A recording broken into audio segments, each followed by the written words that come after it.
Hello there. So I seen Supergirl today. So of course the second movie in the James Gunn's DCU.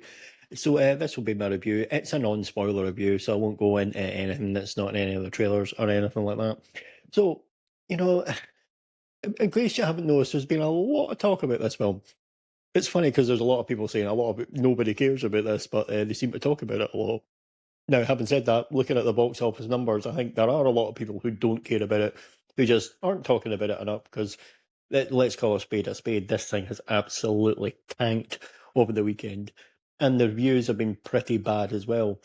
Now, granted, I've always say you've got to make your own mind up. Make up your own mind. You know what you like or what you want to see or whatever. And I like the trailers for this film. And I'm pleased to say I really like this film. I had a great time with it. Now, there are some flaws that people have been saying that I actually do agree with, namely the villain. The villain is lame. I can't even remember what his name is, to be fair.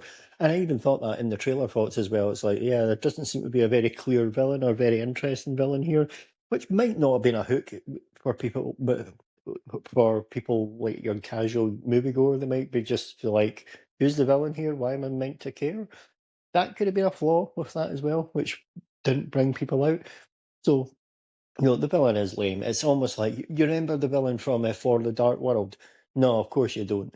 But if that's where we're here, it is one of the lamest, most boring comic. It's almost a non-entity in many ways. However, the fact that the rest of the film absolutely works so well and can actually overcome something like a weak villain is actually testament to the strengths of the film in many ways. And there was another thing like the needle drops here. The song choices, they aren't great. To be honest, there's not very many that are particularly memorable. The best ones have been in the trailers again, like Blondie's Call Me and What Becomes of the Broken Hearted as well. There's nothing that's actually particularly memorable here, which is kind of funny because the whole elephant in the room is obviously it's Craig Gillespie that's directed this. And of course, he's even came out and said they went through 45 or some different songs for the finale, and James Gunn came up with a thing in the end. Um, the ironic thing is, the whole thing is like everyone's saying it's a James Gunn film, almost essentially being shadow directed.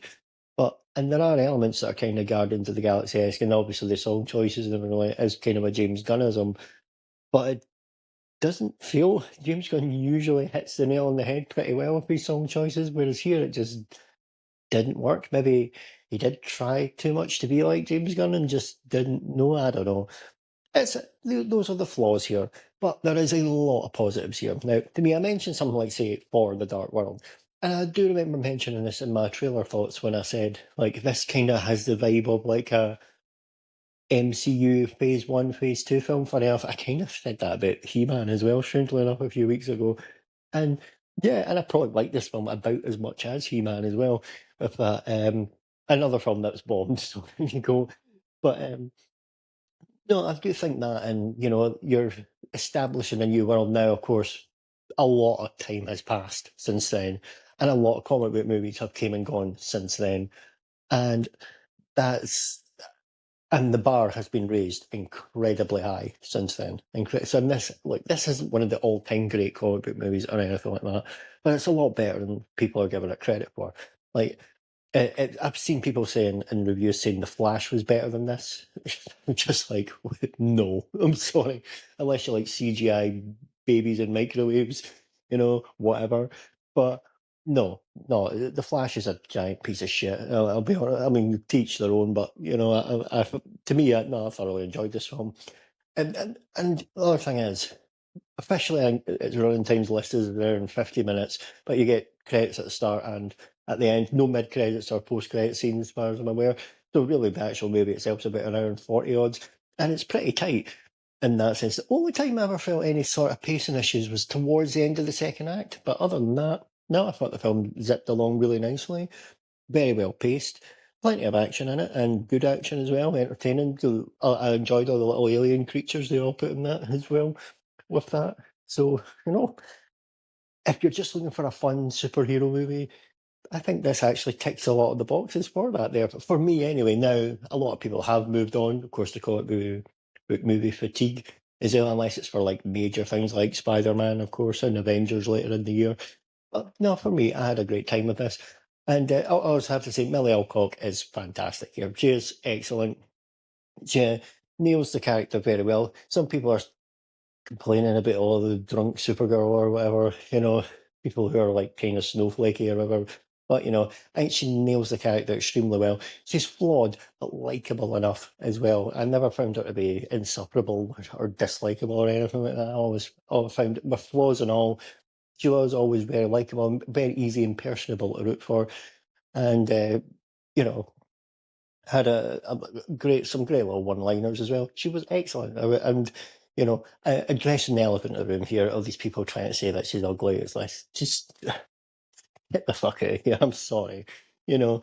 Uh, well, if we want to go that route as well, when she eventually does get the costume on, she looks amazing in it. Let's be honest.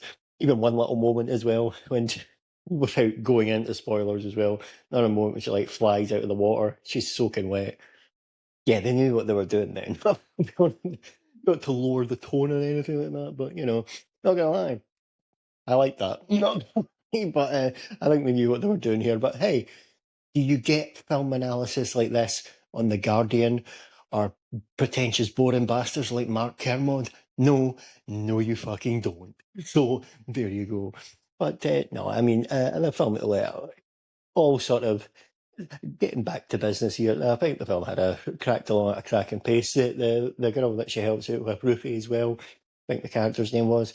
They had a good little bond as well, and she was good as well. And the actress that played her was good, and it's never irritated me or anything like that.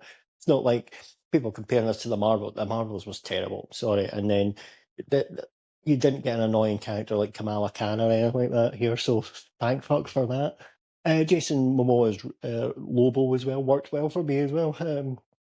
Sometimes you never know what you're going to get with Jason Momoa. I mean, to be fair, his over the top shtick actually kind of saved Fast 10 from being a complete bore fest. But he was really fucking annoying in Minecraft. So the last thing I seen him in. So there was that worry, oh, could this happen here? No, I think he actually judges it quite well. He's likable and entertaining. So yeah, there you go. Of course, David Cornsweet scenes as well. This further, not that there was any doubt after Superman last year, but this further cements how perfect he is as the Superman for this DCU. He's excellent. I really enjoyed his scenes as well here. Like the scene when this one's been released online, but I never actually watched it a couple of weeks ago, but I never actually watched it myself. I was just kind of like, nah, whatever. I'll see it when I see the film. But the scene where Kara does come the Fortress of Solitude as well, first meets her. That was actually really well done, and David Cornsett was great here, as he always is. So, or as he's always been so far from what we've seen of him as Superman. So, definitely excited for Man of Tomorrow next year. Although we say it's next year, judging by Supergirl's box office disaster, are they going to move it a little bit to get some space away from it, or try other things? I don't know. The box office here, I know you say as well, you can enjoy a film and not worry about the box office, which absolutely does not change your opinion of the film. But if you want something to go forward, I would say this: with this second film in doing so badly, and the Paramount coming in over Warner Brothers and everything like that, I do think if Superman Man of Tomorrow doesn't do great next year, we could have James Gunn could be out very, very quickly. But that's a thought for another time. But overall, I had a great time with this movie. It was better than I thought it was going to be. So there you have it. That's just my thoughts. Thanks for taking the time to listen, and goodbye.